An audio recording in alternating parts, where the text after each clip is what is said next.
Topic है हमारा मगध साम्राज्य। मगध साम्राज्य या मगध वंश। मगध सबसे शक्तिशाली महाजनपद में से एक था। मगध का वर्तमान स्थिति पूर्वी उत्तर प्रदेश, बिहार, पश्चिम बंगाल। मगध साम्राज्य का उत्कर्ष 6ठी शताब्दी ईसा पूर्व को माना जाता है। मगध साम्राज्य 544 बीसी से 185 बीसी तक का समय मगध साम्राज्य कहलाता है। मगध साम्राज्य पर शासन करने वाले वंश थे। इसकी ट्रिक है हंसना मना है। एस से हर्यक वंश, एस से शिशुनाग वंश, एन से नंदन वंश, एम से मौर्य वंश। इसके बाद प्राचीन मगध साम्राज्य के संस्थापक बृहद पुत्र जरासंध, इनका पुत्र जरासंध और राजधानी इनकी ग्रीवराज थी। महाभारत कालीन था इस समय। मगध साम्राज्य का पहला उल्लेख अथर्ववेद में मिलता है। मगध साम्राज्य का पहला उल्लेख अथर्ववेद में मिलता है। मगध साम्राज्य का पहला उल्लेख अथर्ववेद में मिलता है। हर्यक वंश ये मगध पर शासन करने वाला पहला वंश था। हर्यक वंश और ये 544 बीसी से लेकर 412 बीसी तक इसने शासन किया है। हर्यक वंश ने मगध पर। संस्थापक थे बिंबिसार। इन्होंने 52 वर्ष सबसे अधिक भारत के इतिहास में सबसे अधिक शासन करने वाले शासक थे। इनको अन्य नाम श्रेणी के नाम से भी जाना जाता है, श्रोणी के नाम से भी जाना जाता है। बिंबिसार अंग महाजनपद जीतने वाले पहले जीते और अपने पुत्र अजातशत्रु को उपराजा बनाया। बिंबिसार ने विस्तृत करने के लिए राज्य विस्तार के लिए विवाह संबंध स्थापित किए। बिंबिसार ने राज्य विस्तार के लिए इन्होंने विवाह संबंध का सहारा लिया। महाकोसला कोसी नरेश की बहन, काशी दहेज में मिला। कौशल नरेश की बहन प्रसन्नजीत की बहन थी। प्रसन्नजीत की बहन इसी का पुत्र था अजातशत्रु। चेटक चेलना की पुत्री क्षेमा बृहद प्रदेश की राजकुमारी थी। इसके बाद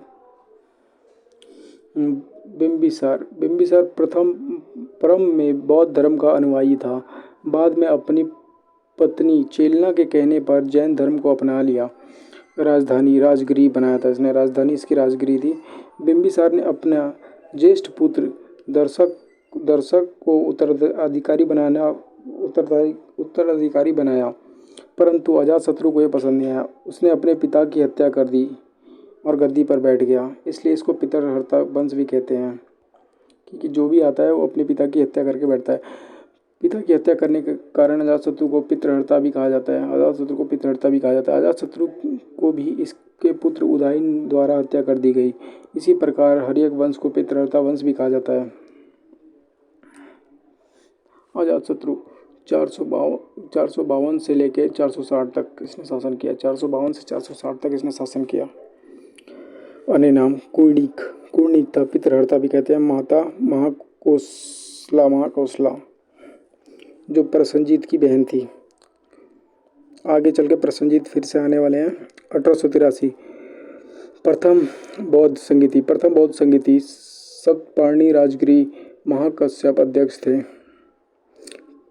काशी के लिए प्रसन्नजीत से फिर से संघर्ष हुआ। ये मेन पॉइंट है। काशी के लिए प्रसन्नजीत से फिर से संबंध हुआ। विजय हुई और बजीरा से विवाह किया।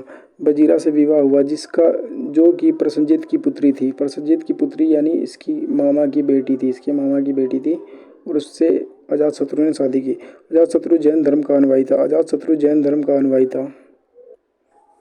महावीर स्वामी महात्मा बुद्ध की मृत्यु इसी के शासनकाल में हुई।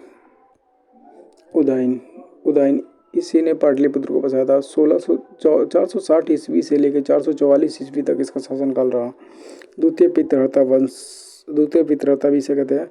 पाटलिपुत्र नगर की स्थापना इसी ने की। गंडक और गंगा और सोन नदी के पास कुसुमपुर के नाम से भी जाना जाता था। राजधानी बनाया। उदयन के 3 पुत्र थे, अनिरुद्ध, मुंडा और नागदशक। अनिरुद्ध, मुंडा और नागदशक। नागदशक इस वंश का हर्यक वंश का अंतिम शासक था जिसकी हत्या उसके मंत्री नागदशक ने करा दी। शिशुनाग वंश। शिशुनाग वंश 1412 से लेकर 1394 ईस्वी तक रहा। शिशुनाग वंश राजधानी वैशाली को बनाया। शिशुनाग वंश को अवंती को जीता प्रगोड को पराजित करके। को कालाशोक द्वितीय बौद्ध संघ थी।